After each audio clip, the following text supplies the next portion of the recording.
Ernakulam വാഴക്കാലയിലെ school കുട്ടിക്ക് മസ്തിഷ്ക ജ്വരം സ്ഥിരീകരിച്ചിട്ടുണ്ട്. 5 വയസ്സ് പ്രായമുള്ള കുട്ടിക്കാണ് രോഗം കണ്ടെത്തിയത്. കുട്ടിയെ ആശുപത്രിയിൽ പ്രവേശിപ്പിച്ചിരിക്കുകയാണ്. സ്കൂളിൽ ആരോഗ്യ വിഭാഗം പരിശോധന നടത്തുകയും ചെയ്തു. എസ് ശ്യാംകുമാർ കൊച്ചിയിൽ നിന്നും അതിന്റെ കൂടുതൽ വിവരങ്ങളുമായി ചേർന്നു. ശ്യാം, കളമശ്ശേരിയിലെ സ്കൂളിലാണ് 2 ദിവസം മുൻപ് ഇതേപോലെ ഈ രോഗം റിപ്പോർട്ട് ചെയ്തത്.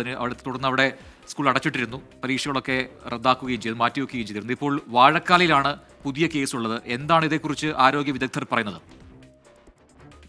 പ്രജിൻ, നിലവിൽ വാഴക്കാലിലെ സ്കൂളിൽ പഠിക്കുന്ന അഞ്ച് വയസ്സുകാരിക്കാണ് മസ്തിഷ്ക ജ്വരം സ്ഥിരീകരിക്കുകയും കുട്ടി 2 ദിവസമായി സ്വകാര്യ ആശുപത്രിയിൽ ചികിത്സയിൽ കഴിയുകയും ചെയ്യുന്നത്. ICUവിലാണ് കുട്ടി ചികിത്സയിൽ കഴിയുന്നത്.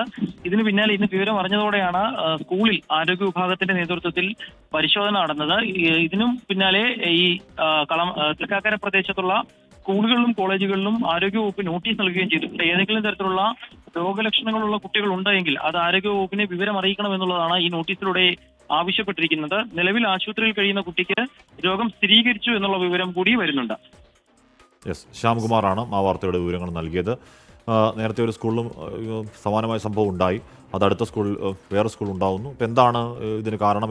എവിടെ നിന്നാണ്, ഏത് ജലസ്രോതസ്സാണ് ഇതിന് കാരണം എന്ന് അടിയന്തരമായി കണ്ടെത്തേണ്ടത് അനിവാര്യവുമാണ് അല്ലേ? തൃക്കാക്കരയിലെ സ്കൂളുകളുടെ കാര്യത്തിൽ എന്തൊക്കെയോ റിപ്പോർട്ട് ആവശ്യപ്പെടുന്നുണ്ട് ആരോഗ്യ വിഭാഗം. അതായത് ശേഷമാണ് എല്ലാ സ്കൂളുകളോടും വിവരങ്ങൾ ശേഖരിക്കുകയാണ്. ഇതിന് സമാനമായ ലക്ഷണങ്ങൾ ഉള്ളവർ ആ സ്കൂളുകളിൽ ഉണ്ടെങ്കിൽ വേഗം അറിയിക്കണം.